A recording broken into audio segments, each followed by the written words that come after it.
My dear friends, कैसे हैं आप सभी। तो आशा है आप सब अच्छे होंगे। तो बीएड वाले स्टूडेंट के लिए वीडियो है जो कि फर्स्ट ईयर में इस साल एडमिशन कराए हैं, जिनका सेशन 15-17 है और बिहार यूनिवर्सिटी से हैं, उनके लिए बहुत ही इम्पोर्टेंट ये वीडियो होने जा रहा है। तो पहले चैनल को जाकर सब्सक्राइब कर लीजिए। ऐसे वीडियो और देखने के लिए बेल आइकन को जरूर दबाइए। तो आज हम बात करेंगे चाइल्ड एंड ग्रोइंग अप, जो कि हमारा एक सिलेबस का पार्ट है, पेपर 1 है, कोर्स 1 है।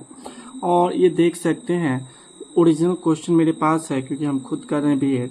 तो ये सेशन जो है 2024-26 का है और एग्जाम जो है 2025 में यहाँ पे देख सकते हैं लिखा हुआ है। यहाँ पे मेरा कॉपी नंबर जो कि हम एग्जाम देते वो है।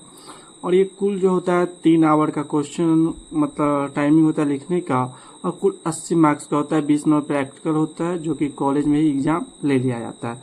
यहाँ पे देखा जाए तो क्या कहा जा रहा है, परीक्षार्थी यथासंभव अपने शब्दों में ही उत्तर दें, यानी जो भी क्वेश्चन है उसका उत्तर स्वयं के शब्द में देना है। आगे पढ़ेंगे तो सभी प्रश्नों के मान बराबर, यानी जो भी क्वेश्चन इसमें सबका वैल्यू क्या बराबर है।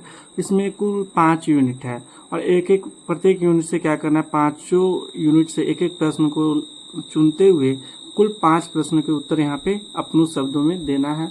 तो यूनिट 1 में क्वेश्चन पढ़ते हैं, discuss the role of genetics and environment in shaping childhood development, provide example to support your argument. इसका हिंदी वर्जन पढ़ के दिखाते हैं आपको क्या कह रहा है।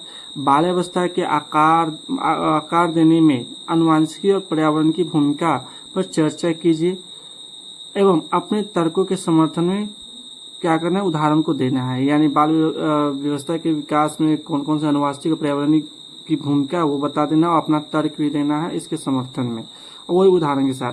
अथवा वाला प्रश्न पढ़ते हैं। क्वेश्चन है, how do cultural beliefs and parties influence parents styles and childhood development, compare perspective from collectivist and individualist culture. यानी कार्य सांस्कृतिक मान्यताएं एवं प्रथाएं पालन पोषण की शैली और बाल्यावस्था के विकास को प्रभावित करती है। सामूहिक और व्यक्तिवादी संस्कृतियों के दृष्टिकोण की तुलना करना है। यहाँ पे कुल ये 2 प्रश्न है। यूनिट 2 में देखते हैं प्रश्न क्या है। आप लोग इंग्लिश पढ़ सकते हैं, हिंदी पढ़ देते हैं। पिछली पीढ़ियों की तुलना में आज किशोरों को किन किन चुनौतियों का सामना करना पड़ता है, ये चुनौतियां किस तरह विकसित है। यानी प्रश्न जो 2 भागों में बटा हुआ है। पहले भाग में पिछली पीढ़ी की तुलना में आज की किशोर की तुलना करना चुनौती का, फिर इस चुनौती का विकसित होने का जो कारण है, कैसे हुआ है, वो बता देना है। क्वेश्चन नंबर 4 कुछ इस प्रकार से यहाँ पे दिया है। कहा discuss the significance of adolescence as a transitional phase in the context of Bihar rural and urban settings. यानी क्वेश्चन क्या कर रहा है, बिहार के ग्रामीण और शहरी परिवेश के संदर्भ में संक्रमणकालीन चरण के रूप में किशोरावस्था के महत्व पर चर्चा कीजिए, बताना है। यूनिट 3 क्या कर रहा है, इसमें भी एक क्वेश्चन का आंसर देना है। 2 प्रश्न है। Analyse the ways in which parental expectations and value are transmitted across generation and their impact on identity formation and life choice। यानी माता पिता की अपेक्षा एवं मूल्य किस प्रकार पीढ़ियों के बीच हस्तांतरित होते हैं तथा पहचान निर्माण एवं जीवन विकल्पों पर उनका क्या प्रभाव पड़ता है, इसका विश्लेषण कीजिए। ये क्वेश्चन यहाँ आपका पेपर 1 का। 6 नंबर प्रश्न देखते हैं अथवा वाला। कार्य पारिवारिक समाजीकरण पर वैश्वीकरण, प्रौद्योगिकी और सामाजिक आर्थिक कारकों एवं डिजिटल मीडिया की भूमिका पर चर्चा कीजिए, बता देना है। 4था यूनिट में 7वां प्रश्न कुछ इस प्रकार से है। Why are the key factor that contribute to difference among learner, discuss cognitive social emotional and cultural aspects. इसके बारे में बताना है।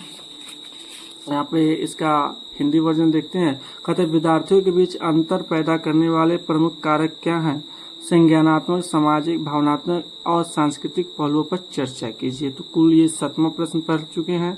8वां प्रश्न देखिए, बिहार यूनिवर्सिटी द्वारा क्या पूछा गया है। तो विभिन्न शिक्षण शैलियों और शिक्षण नीतियों के लिए उनके निहितार्थों पर चर्चा कीजिए। ये और आज अंतिम यूनिट है पेपर 1 का, जो कि 2025 के एग्जाम पूछा गया है। कह रहा है शिक्षार्थी की पहचान क्या है और यह समय के साथ कैसे विकसित होती है, प्रमुख मनोवैज्ञानिक और सामाजिक प्रभाव पर चर्चा कीजिए। यानी यहाँ पे थिंकर को कोट करते हुए जाना, यानी कोई भी प्रश्न वहाँ पे आपको थिंकर जो है जरूर कोट करना है। और अंतिम प्रश्न देखते हैं 10 प्रश्न को।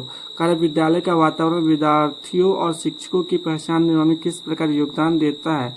प्रासंगिक सिद्धांतों और उदाहरणों के साथ चर्चा की, यानी सिद्धांत भी बताना है और उदाहरण भी बताना। यहाँ पे थिंकर को आप जरूर कोट कीजिए, आपका नंबर अच्छा उठेगा।